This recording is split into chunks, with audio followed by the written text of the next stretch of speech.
Hello বন্ধুরা, আমি যখন প্রথম পায়রা পুষি তখন আমার লফট ছিল এইরকম। এখানে দুটো মালবাই পায়রা ছিল, সাদা দুটো মালবাই পায়ের রিং যেগুলো। একটা রামপুরি বাচ্চা ছিল, এই যে এইটা যেটা পানি খেতে আসছে, লাল গলা বাঁধা। আর দুই একটা দেশি গিরিবাজ ছিল।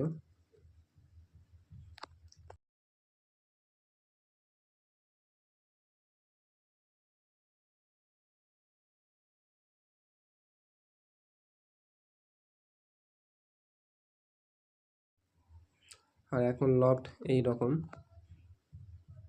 লোহার অ্যাঙ্গেল দিয়ে করা, দেখতে পাচ্ছেন।